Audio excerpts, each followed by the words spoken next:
Hey everybody! Good evening, guys. How you guys doing? Wonderful Wednesday. Here we are. Will of Faith Scott here with Get to the Root Health and Wellness. We're coming with another episode of Healthy Habits, Healthy Life. So welcome to our Wednesday evening episode. This is episode number 20. Wow, episode 20. Episode 20. Yes, we're moving and grooving. Episode 20. So hopefully you had a wonderful day, and hopefully so far you've had a wonderful week. We got a pretty good presentation, I think, for you this evening. I think you'll enjoy it.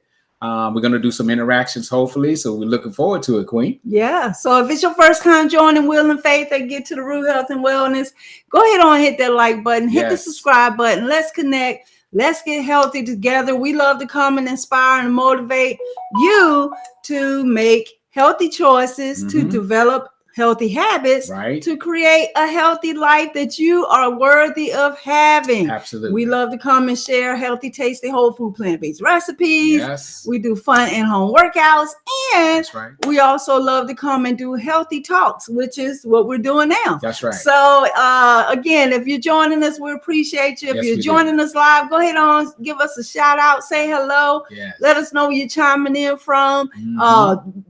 Ask questions. You know, this is a two-way street. Yes.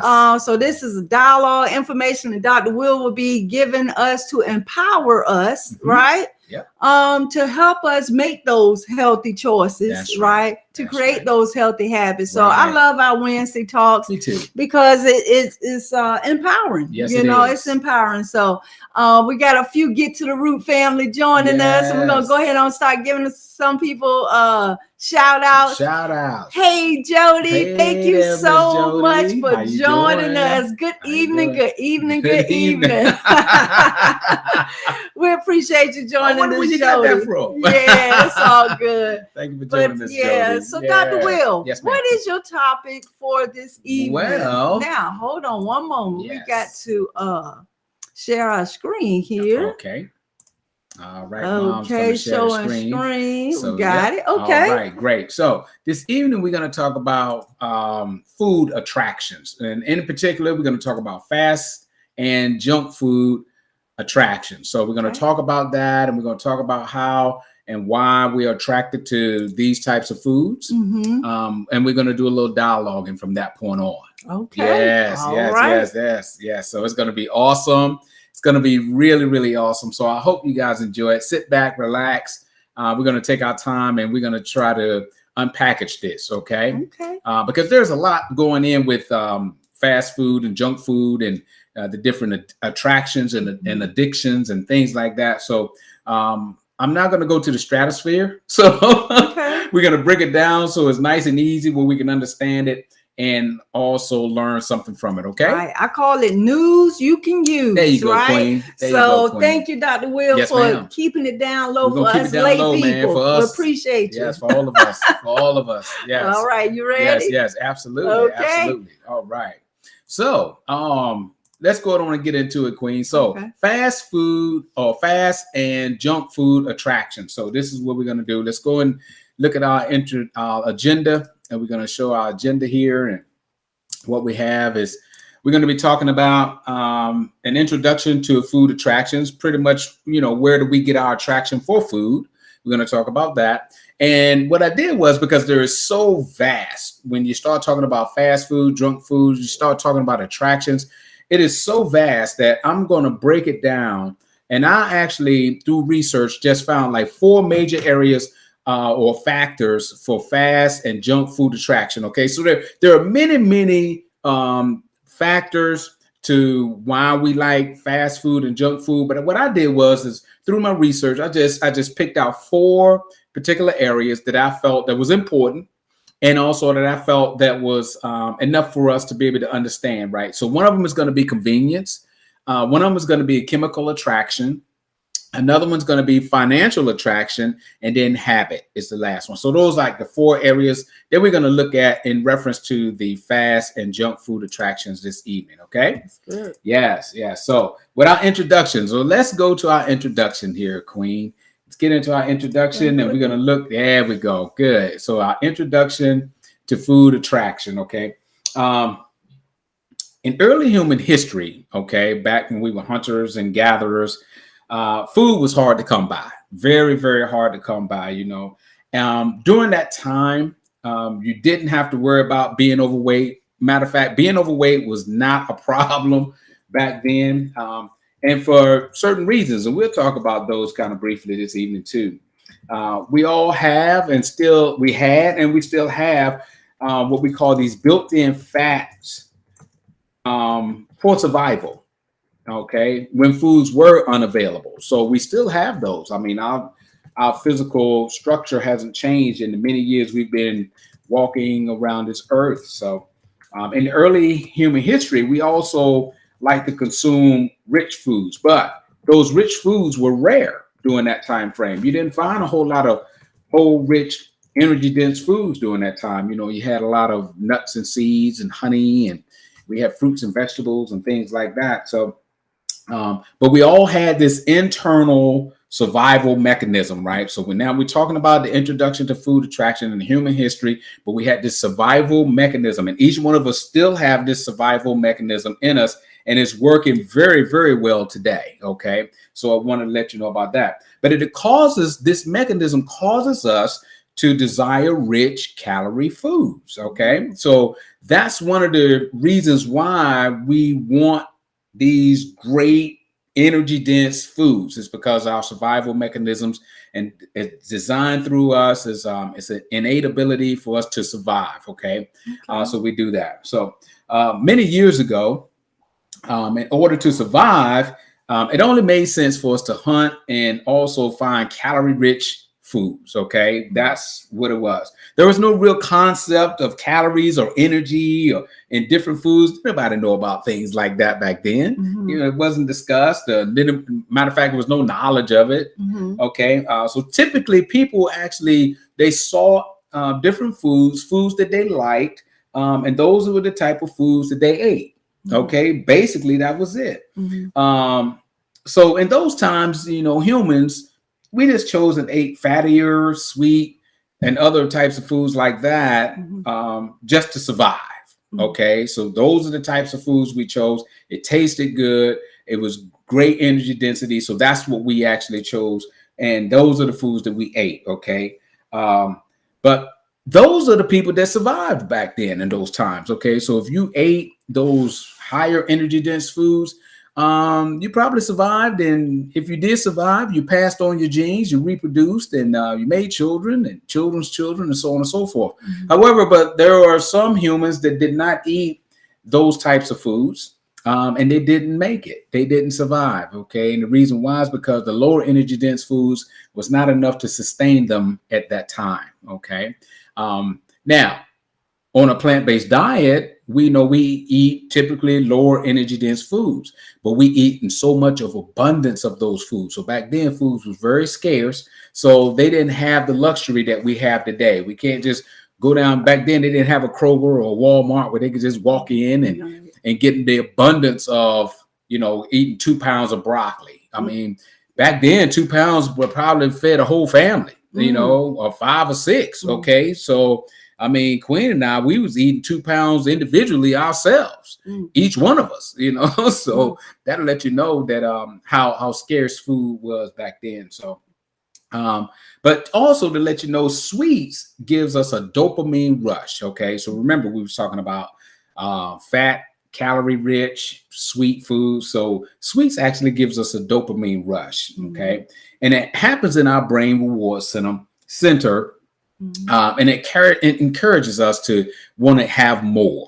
Okay, it makes us want to have more and more and more and more. Okay, so actually we want that pleasure more than we want taste. You know, so through research, I found out that even though we eat for taste, but taste was not the number one factor. It was pleasure. We wanted to be pleased. We wanted to be plump, and it override our taste buds. As long as it had to taste good now, but it did override our taste buds. Okay, so let's kind of fast forward into the modern age. Okay, so what happened is that food companies have and are capitalizing on our taste for fatty, sweet, and salty foods. They're capitalizing on that. They know that's what we want. Okay.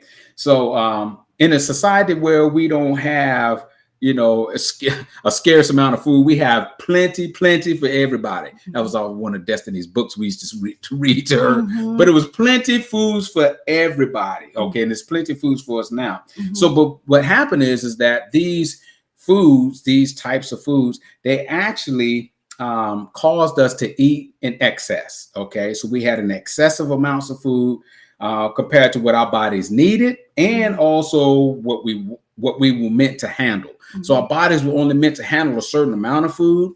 Okay. And we only needed a certain amount of food. Because remember, we still have that survival mechanism in us, and it actually would cut off our desire to eat. Well, these other foods actually trigger chemical imbalances in our system to cause us to continually wanting to eat. And there's a reason why you continually want to eat. We won't get into that this evening, but there are reasons why that you would want to continuing the eating process. Okay. But I want to share something with you that these foods, after we eat these types of foods, okay, our bodies will store the rest of it for the famine that never comes. All right. And when it stores it for the famine that never comes, and that's a result of what? Obesity. And it's also a result of chronic illnesses and diseases. So that's what's going on with the food companies. And that's why we consume so much more food, because they found out the triggers, the things that we're looking for that actually our bodies really look for to survive. Okay. But they've flipped the switch on us a little bit. We're going to talk about that through the 4 factors. And you're going to learn a little bit about junk food and why, and what is junk food. There's a term for it and why we use junk food. So the first one we're going to go to is convenience. So I know all of you would agree that foods like this are everywhere. Okay. We can go everywhere and anywhere, and we have fast food is in abundance, and junk food, and it's available for our consumption anytime, anywhere. We can even order foods from our cell phones now, from our computers. We have DoorDash that'll actually bring the foods to us. We don't even have to go to pick the food up anymore. We can order pizza online. Now, this has blew me away. You can order pizza online, pick up the pizza, and they will pay you for coming to pick the pizza up. Now, I mean, you talking about pulling someone in. I mean, wow.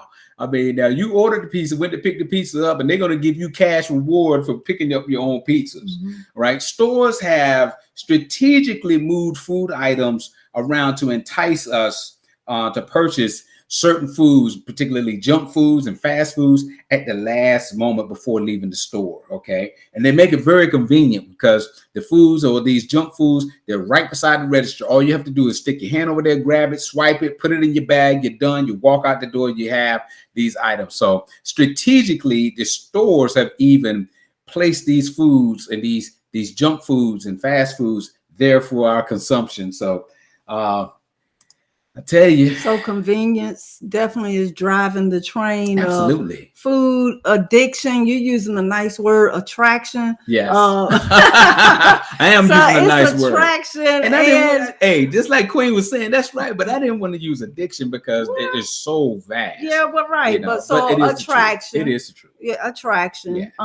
Yeah. So convenience is one of the reasons why we are attracted to these fast foods and junk foods and highly processed foods. Yes. Because we're wired. Yes. Right? Yes. Our brains are wired to seek energy dense foods. Yeah. Okay. Fatty, salty, and sweet. Okay. For survival. For survival. But we're no longer having to survive. Exactly. We're in abundance. Okay. All right. Okay. So what kind of solution would we use if we confronted these in the store? So I'm glad you asked me that.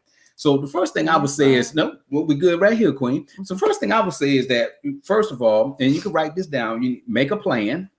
Okay.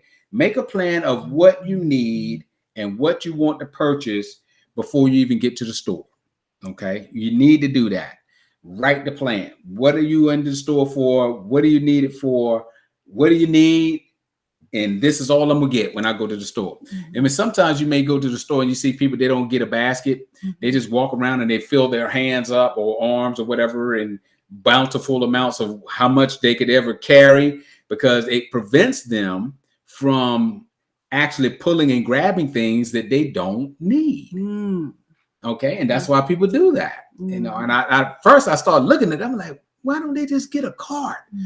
They're smart. They're like, well, if I get a cart, I'm gonna put more in it than I really need to put in it. And I didn't come to the store to get, particularly because they go through that checkout line and they see different items in there, and they, oh man, let me get one of these. Let me get, and it's unconscious competent. It's an unconscious act that you do. I mean, you don't even really know that you're grabbing it. You're doing it unconsciously. You'll grab it. It's 50 cents or whatever it is. Swipe it, put it in the bag, and you're gone. You're done with it. Okay.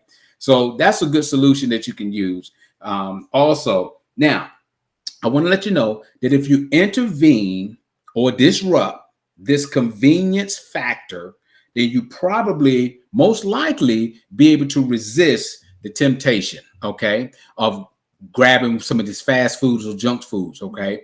But you have to intervene, which means you have to get in there and you have to flip the switch. You have to think about it. You have to be conscious about it. You have to say, wait a minute. No. That's not what I came to get.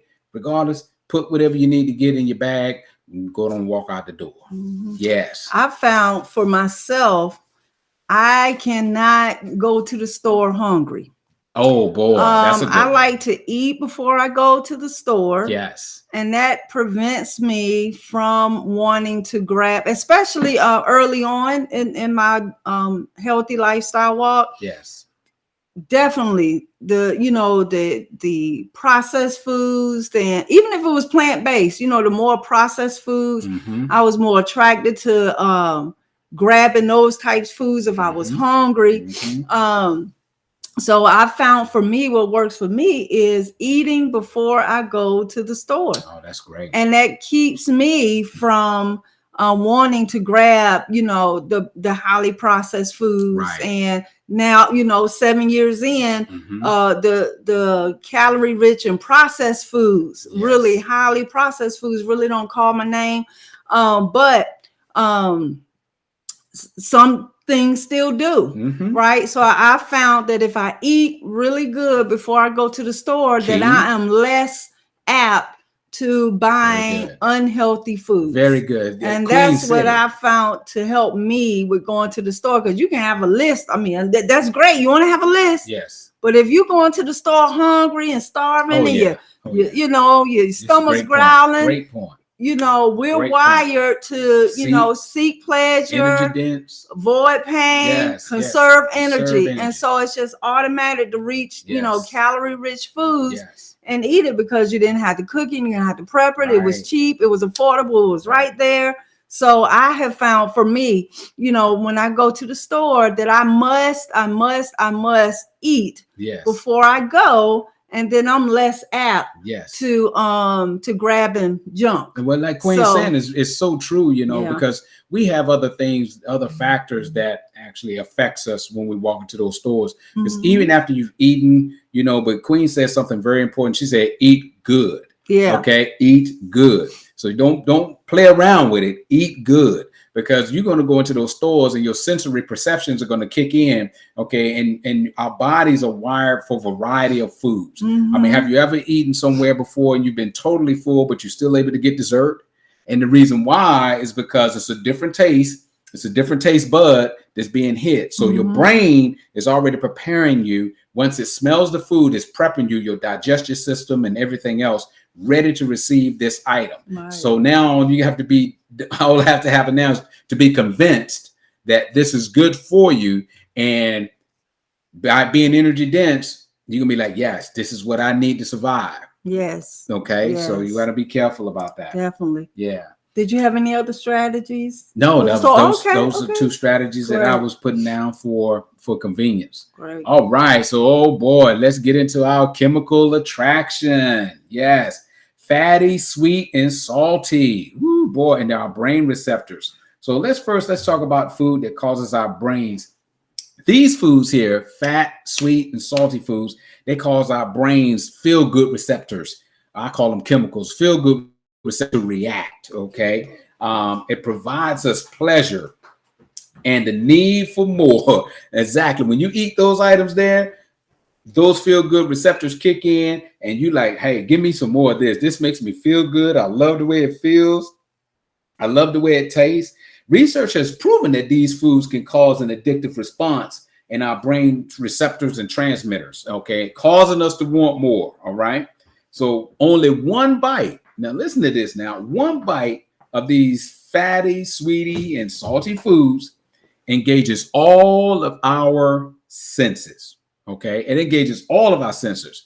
So flavor-seeking cells throughout our digestive system send these signals to, our pleasure back in our brains. Okay, so it sends that back into our brains. It sends the pleasure principle into our brain. It's like, yes, this is what I've been looking for. This is what I've been waiting for. And then dopamine actually flow freely at this point. The hedonic system activates and it becomes hard to stop eating.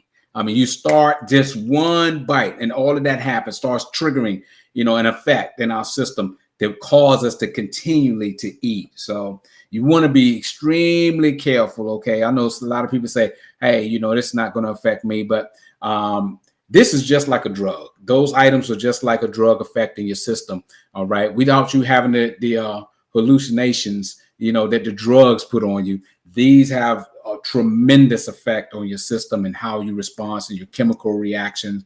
So the fatty foods, the salty foods, and the sweet foods, and the pleasure principle. I'm telling you right now, that is more powerful than anything else that I can think of. I can tell you right now. So we do have a solution.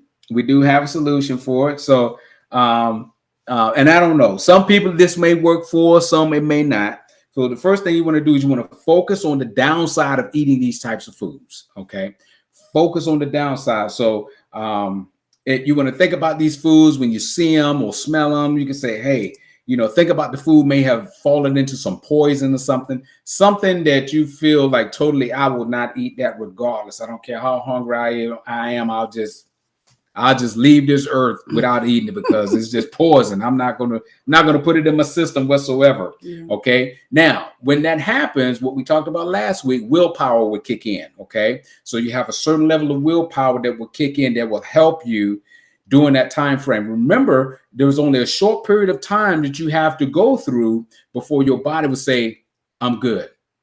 I'm good to go, regardless of what you're smelling, what you're seeing. Your body will go through a short period, right? Remember, that willpower is to get over that short period for a long-term goal or gain. Mm-hmm. So that's what you want to do. You just want to get past that short period. Now, I'm not saying stay in the environment or the atmosphere of where it's constantly tempting you like that, because after a while, the willpower will deplete, right? And remember that from last week. So, but what I am saying is that you want to intervene, like we was talking about with the convenience. You want to intervene. You want to step in there and make some changes, and you want to actually think about this food as harming you versus food that's helping you or food that's nourishing you. Because actually, junk food and fast food, they're not nourishing. Okay, they're not nourishing to your body. They're not nourishment for health. Okay, so think about that. They're poison. Oh man, I got to get rid of it. Willpower will kick in.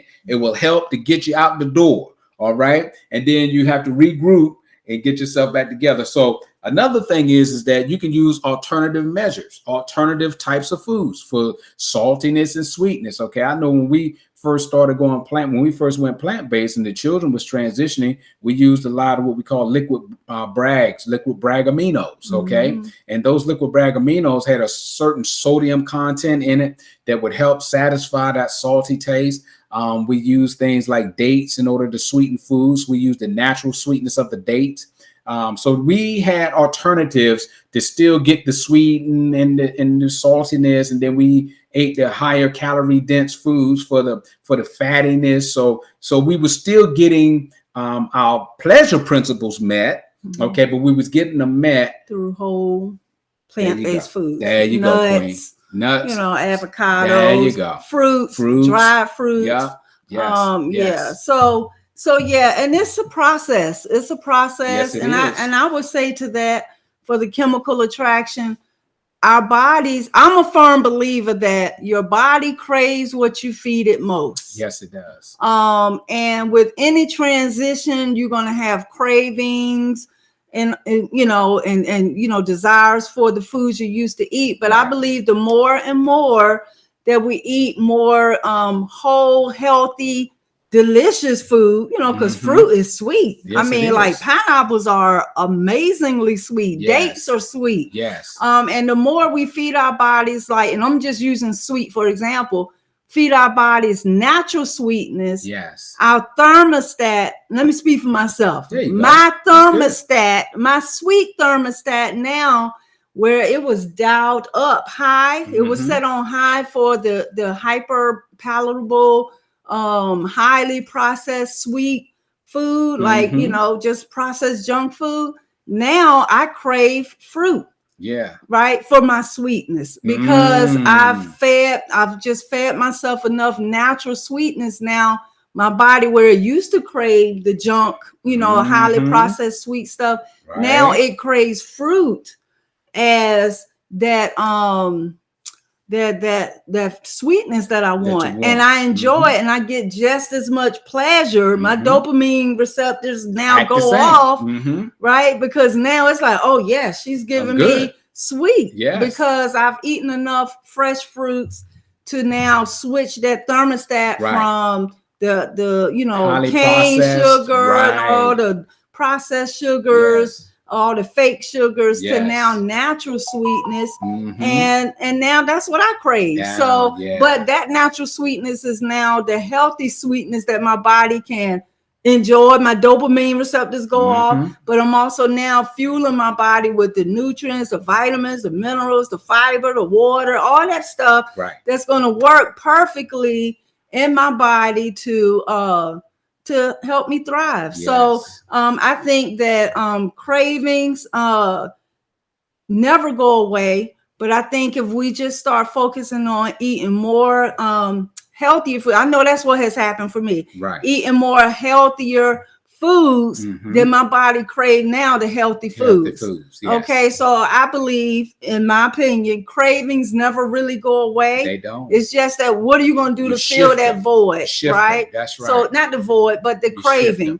So if we're always reaching for whole plant-based foods, every desire that we're getting, that many of us get through the fast food and the junk food and all that, you can get through a whole plant-based food lifestyle. Trust me. You want some fat, eat some nuts. Right. You want some, eat some avocados. I mean, and your brain doesn't know whether it's bad, crappy, or healthy, right? But the calories register, right? So and also, not only does the calories register, but the nutrient value register.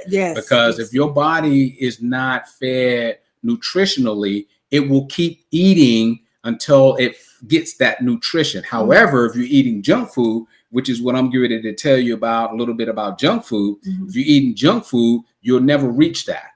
And that's why a lot of people eat in excess, because they're looking, or their bodies are looking for the healthy nutrition from the food, and it's not getting it. Okay. So your body will crave what you feed it most. If you feed it, the calorie rich and processed food, AKA crappy food, then that's all your body know to crave, but it's really craving the nutrients. And we can only relate to it with what we feed it most. So, the more we can include more plants in our diet and eat natural food that's sweet, that's low in sodium, that's maybe high in fat if you're looking for that, that's what your body will begin to crave. So I'm a living witness of that, because I was my husband loves sweets. He still crave sweets, but now it's plant-based sweets. You know what I'm saying? That's right. And full enjoyment. And I don't feel no deprivation. I don't feel like I'm missing anything whatsoever. I mean, I'm still getting it. I'm still getting that satisfaction that I'm looking for, that pleasure that I'm looking for from the sweets. But they're just whole, and they're healthy. Right. Okay. Right. They're whole and healthy. Right. Let me share something real quick with you about junk food. Okay. Junk and fast foods, right? There was a term about junk food. Junk foods, actually, what it means, it's good right there, Queen. Junk food actually means empty calorie food. Now, I want to explain that to you, okay? Empty calorie foods. So empty calorie foods is a high calorie or calorie rich food that lacks micronutrients. Say it again. Okay, so it's empty calories. It's an empty calorie food. It's a high calorie or a calorie rich food that lacks micronutrients. Okay. That's where junk food comes from. Junk food, got you. Okay. Junk food, okay? That's where the term comes from, all right? So these macronutrients, right? Vitamins, minerals, amino acids, okay? Fiber, okay? But it has high calories, okay? So the term junk food actually came from Dr. Michael Jacobson. He was a director of the Center of Science in Washington, D.C. And he came up with this term junk food in 1972. Okay, so there is a term behind it, right? But these foods don't contain no nutrients. Okay, so that's how you know it's a junk food. It contains no nutrients that our bodies need to stay healthy. Okay, so that's what, right, to thrive. So that's what junk food is. So, so if you have a food that is high in fat, sodium, and or sugar, and provides high calories, that's useless in value, that's junk food. Okay. That's junk food. So I wanted to share that with you because a lot of times we talk about junk food and a lot of people think it's just something that just somebody pulled off a shelf. But it was termed by, you know, a doctor, like I said, Dr. Jacobson in 1972. So there's a term and there's something behind it. And that's what he said. It has no nutritional value. It doesn't provide our bodies with anything healthy. And that's what we call junk food. Okay. All right. All right.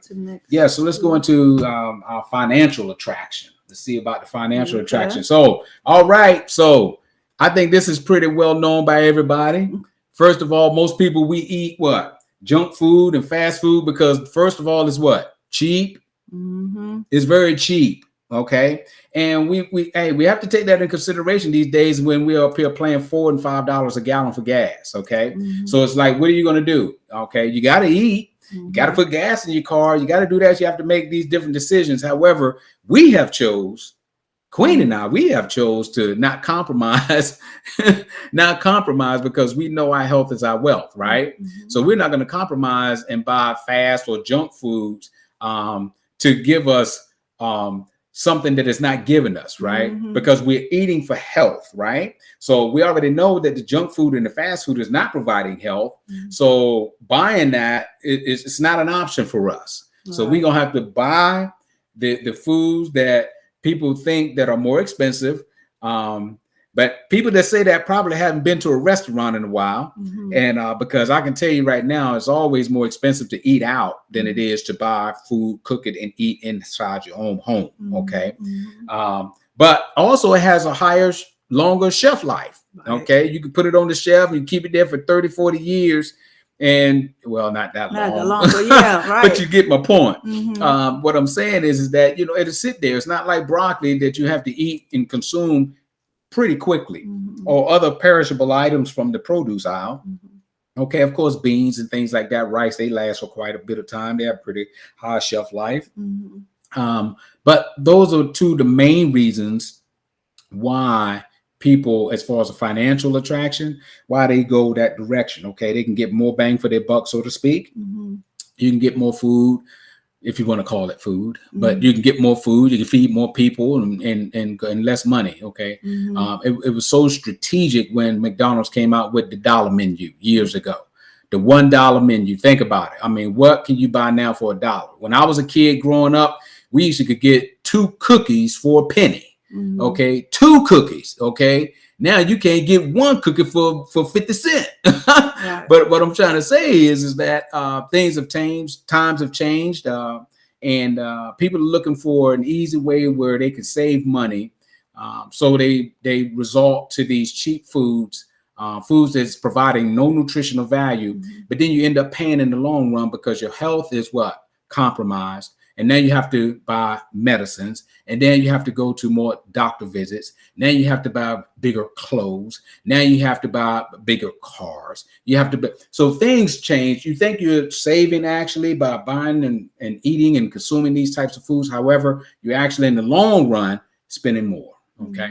So let's go on and see what we got here, Queen, in our next one here. So habits. Okay. We're all creatures of habit. Okay. We've all, I know the young lady there, she was trying to help sustain her. You know, we're all creatures of habit. Okay. You have some bullets here. No, I'm sorry. No, okay. No, Queen. So we're all creatures of habit. So let's start by how do we change, right? We've been talking about this since we started the Healthy Habits, Healthy Life Talks. Okay. Changing, making lifestyle changes through adding more plants. You want to add more plants to your meals. Okay, we can start there, and you have to start somewhere. We're not saying go cold turkey like Queen and I did, and you know what you can do is start adding maybe a meal, maybe a more healthier meal one time a day. Okay, Queen has suggested to people, hey, try with. Okay, no problem. Try with breakfast. Okay, try a breakfast. So let's do a healthy breakfast a day. Maybe some overnight oats. Okay, you want to start trying to incorporate healthier foods that will help you to change your habits. That will help you change your lifestyle. So that's what this is all about. Okay, so that's what we're saying. We're just saying, just try. You may have to take it slow. Hey, but there's no right or wrong in it. Okay. Just make the attempt to change the habit, because I'm going to tell you, your choices are going to create your habits, and your habits are going to help you to develop a lifestyle. Okay. Whatever that lifestyle is a poor lifestyle or a healthy lifestyle. So that's how that works. Okay. So you want to control your habits, but most people eat fast food and addictive food because it's habitual. Okay. And of course it's addictive. All right. But it's definitely habitual. It's something that they do all the time. It's unconscious competent. You don't think about it. You just do it.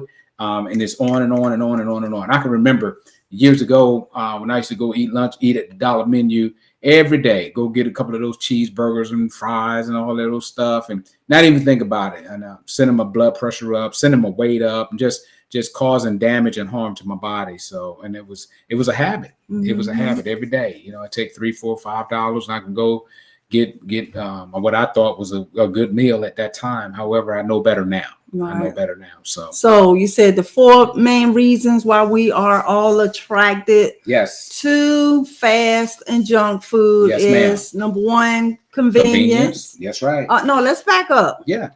We're wired to seek high calorie rich dense foods because in our evolution for survival, that's what we had to do in order to survive. That's right. So our environment has changed now. Yes, it has. There is no famine. We don't have to scurry around and try to find food. Right. There's food everywhere we look. Right. And unfortunately, a lot of that food now that's prevalent and that's easily accessible is the junk or the fast food. Right. Okay. Has no nutritional value. Right. So we're wired to seek high calorie rich foods. All right. For survival. Yes. All right. But we're no longer trying to survive. Right. But that mechanism hasn't turned off. Right. Convenience. That's right. The third one was we have convenience. We have chemicals. Which chemicals is the salt, fat, oils, sugars, all of that. Yes, causes us to overindulge and crave. Yes. Okay. Yes. And then the fourth one was finances. Yeah, they make it cheap. They make it cheap and affordable for you. Right. Yes. So put pretty labels on it. Right. Make it colorful. Right. Attraction. Right. Yes. So it is not your fault. It is not our fault why we crave and are attracted. And some of us, and I think all of us, if we've been exposed to the standard American diet, have some level of addiction. Yes. Okay. Period. Yes. All right. Yes, we do. So I wanted to share with you. I don't know if you all have heard of this book, The Pleasure Trap. I don't know if you can see this or not. The Pleasure Trap by Dr. Doug Lau and Dr. Alan Goldhammer. But if you haven't, let me see. There it is. Turn it this way. If you haven't gotten this book in your library, I highly recommend you get this book, The Pleasure Trap by Dr. Doug Lisle. I'm trying to get it. And Dr. Alan Goldheimer. Yep. And let me tell you, and even if you don't like to read, they have the audio. They have it on audio. I have the audio in my car. Yes. So, but this book really helped me to understand early on in my journey of why am I struggling so hard with choosing the healthier foods, right? The Pleasure Trap talks about how we're wired.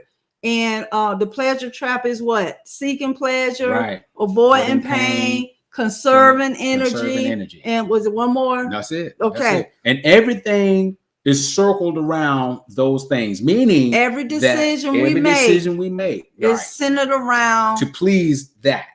Those the pleasure trap. That's right. Avoiding pain, seeking pleasure, and conserving energy. Yes. Okay. Yes. When I read this book, the struggle was still real. Yes, it was. But it helped me. It helped me to really prioritize my health and well-being and make the right choices. That's right. Right? Cleaning my environment, making sure all that junk wasn't in my house, right? Yes. Always making sure that I am eating whole food, plant-based, right? Yes. To set myself up for success. So if you haven't gotten this book, and like Will said, if you're not a reader, I get it.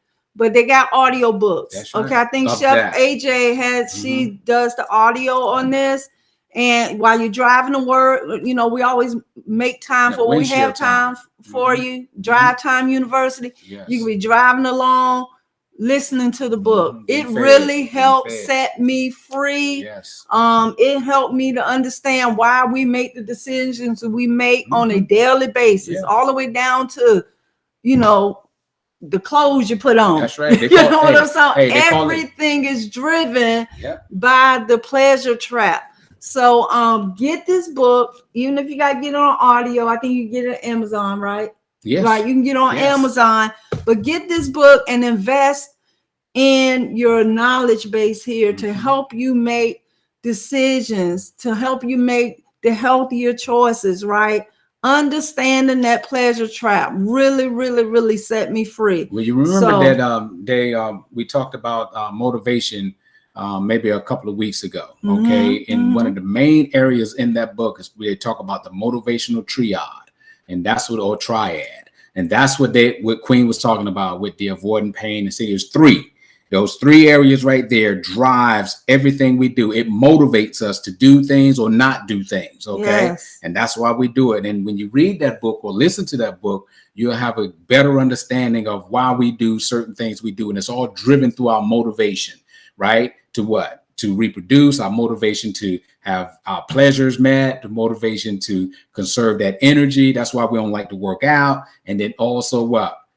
Conserving energy and what? Avoiding pain, which we don't like to do that one because we're working out, right? So that's why people don't like to exercise, because you're going to have a certain level of pain. You're also going to have to use a certain level of energy to exercise. So that's why it makes it so difficult for us to do certain things, right? When we want to change to a healthier lifestyle, right? Making those changes, right? Being motivated, feeling like you're being deprived and not being able to eat and have the things you want. And it talks about that inside of that pleasure trap. So I tell you, it was phenomenal. Yeah. So we're going to start sharing some comments. We got a lot of comments going on, and we appreciate everyone joining us. Let's see what we have. So we may have Thomas, to go up a little bit. may have to. Come down right here. We're good. Thomas, Mr. Tom, we order online at Walmart. Never set foot in the store. Stops the impulse buying. Oh, wow. That's a good option. That's a good option. That is a good option. Yes.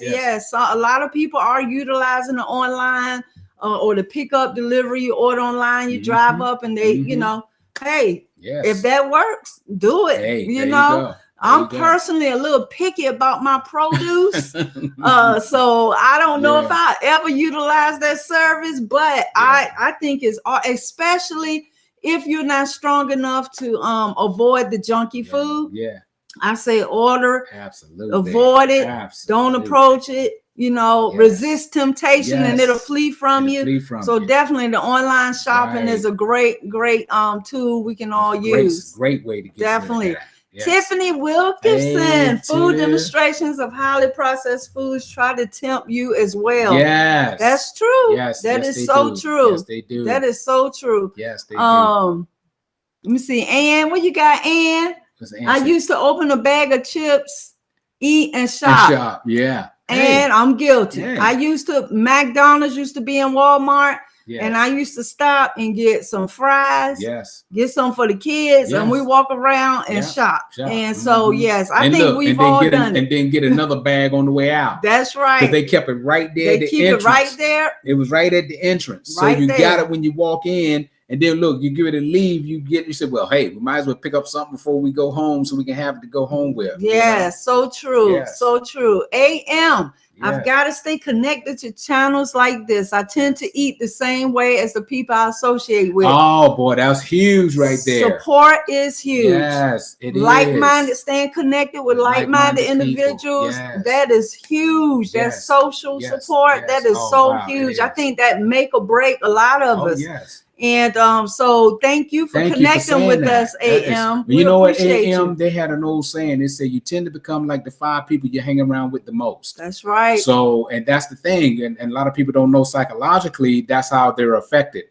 Typically, if you're hanging around people that smoke and you don't smoke, eventually you will probably start smoking. Yes. Same thing with drinking, same thing with eating, same thing. So we tend to want to conform to the group of people that we're hanging around. So yes, that is good. And there's nothing wrong with still hanging around with your group, but you got to build some strength and build some willpower to be able to sustain yourself when you're around people like that. So Queen and I, we've been on this journey for 7 years now, so I can go around people that are eating the cookies and the cakes that are processed and eating other foods that are not good for my body, and it doesn't affect me because the whole time while they're eating, I'm eating.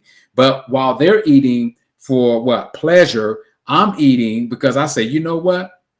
Everything I know that's putting in my mouth is helping and healing and helping me to become healthy and stay healthy. Okay, so I love what I'm eating. Okay, over what they're eating. All right. And I keep that to myself, of course. I don't say anything to them, but it actually gives me strength and power to know, hey, what I'm eating is good for me. Okay. And it's not going to hurt me. Well, I always say, true friends support you. Yeah. But if you can't change your friends, then change your friends. You know what I'm saying? If you can't change your circle, change your circle. And we're in your circle. We're in your circle. We're all different. We're all different. That's how the world is so beautiful. That's right. Because different strokes for different folks, but I'm a firm believer that association bring on assimilation. That's true. And if the majority is doing the opposite of what you're doing, eventually you're gonna become the fifth one, right? Yes. So sometimes we have to change our friends, and so we appreciate you, our circle of friends. So we appreciate you, and AM for that comment. Yes, thank you so much. Tiffany, love this topic. It's one of my favorites. People think it's a willpower problem when it's so much deeper than that. Deeper. It really is. It really is. It is not. Much deeper. It is. It's not our fault. You're right. One thing we learned in this process, Tiffany, and you probably already aware of, but Dr. T. Colin Campbell, he said, hey, it's the holistic approach. A lot of people try to compartmentalize things. They say, okay, let me do this, let me do this, let me do this. You have to do it all. Okay. Everything connects. You remember the old song when we was growing up, your hip bone connected to your thigh bone and the thigh bone, everything is connected. Okay. So you can't leave one thing out and do one thing and expect things to change. You have to have a holistic approach. Right. That's right. Right. And says, and beware when you eat healthy. Those around you will worry and have plenty of advice. Oh yeah, that's true. That's true. That is so true. Yes. You gotta be girded up. You gotta be ready. Yes. Hey, but the way to get around that, and I like what I think this is Dr. Doug Lau says. He said, hey, you know what? He don't try to combat with people and things like that. He say, hey, I'm just trying this out just to see if it works. You know, you want to kind of deflate them. You know, let me try that. I'm just trying. I don't know if it's going to work or not. It may not work, but I'm just giving it a shot. I just want to try to experience it to see if it works. Okay. So that's a good way if you do get around people that kind of rub your shoulder wrong or rub you a little rough because you're not eating the way you used to eat or eating what they eating, and just say, hey, I just want to give it a shot. I just want to give it a try. Just kind of deflate them a little bit. Okay. Right. All right. Good Definitely. deal. Hey, Hope. Oh, thank you for joining us, Hope. What's up, Hope? Comment here. Interestingly, my boys don't like prepared foods at all because of the high salt content. Wow. They just aren't used to it since I don't cook with salt. Awesome. That's awesome. The taste buds they're neural adapted to natural salt in food, right? Yes. Believe it or not, like I think broccoli has sodium in it. Kale actually tastes salty to me. Taste salty. But yeah, your boys are used to just low sodium, natural salt found in food. So I think that's awesome. Again, our bodies are used to what we feed it most. That's right. So Hope, kudos to you for not cooking with a lot of salt. That's it. That's amazing. That's wonderful. Tiffany, sweet potatoes are too sweet to me. They was never the case before I transitioned. I used to pile on brown sugar. I did too. Brown sugar and butter and all that. And we were messing up that sweet potato. But now, like the Japanese sweet potato is so sweet. It is very sweet. I mean, it's like candy. Yes, it is. Right? Yes, it's all about what we feed our bodies. Don't air fry. Air fried. It's going to enhance that sweetness even more. Yes. Misty Blue. Hey, Misty. Thank you for joining us. Hey. Is it true that you are craving greens instead of chocolate like I see on those craving charts? It lists the cravings on the left and the healthy alternatives on the right. Misty, I would say yes, it is true. The more greens, dark leafy greens you eat, the less you will crave chocolate, sweets. I'm telling you, it does work. It shuts off the that desire for cravings, sweet stuff. So those, I forgot what they call it, a big fancy word, but yeah, the more dark leafy greens you eat, the less you will have cravings for the sweets and the chocolates and things like that. So definitely want to load up on the greens, Misty, whether that's through salads or steaming them in the Instapot or however you got to get them in. The more greens you eat, it definitely helps cut off cravings. And it's not a replacement for the chocolate. Okay, so a lot of people think about, hey, well, if I eat more greens, it can actually replace the craving for chocolate. It doesn't do that. So it doesn't replace that because chocolate is chocolate. Okay, and greens are greens. But the thing is, it's going to make, there you go, Queen. So, because in your thought process, what chocolate tastes like. Okay. So a lot of times, when we get kind of confused a little bit, even in our cooking, when we transition to plant-based, we eat a lot of the foods that we used to eat when we were eating the standard American diet. Now in the plant-based arena, very, very similar.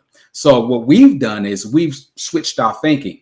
Instead of people saying, hey, that tastes like a burger, we now say, hey, that burger now tastes like the food that we eat. Okay, so we kind of switched our thinking on that. So now it doesn't seem like we're trying to emulate the standard American diet. The standard American diet is actually emulating us. Okay, and that's what's happening. Okay, so greens, eat the greens. They're nutrient dense. It does help minimize cravings. So definitely you want to load up on the greens, Misty. All right. Ann has a question. Do you have a recommendation to stop eating air popped popcorn with vegan butter? That's a hard one, but I just say do it. Yes. Eat it without the butter. Yes. You could try sprinkling nutritional yeast on there. Right. Sometimes that gives that savory flavor that you're looking for. And the more you just eat it without the butter, you will get used to it. Right. We just got to do it. Right. And so yeah, nutritional yeast helps.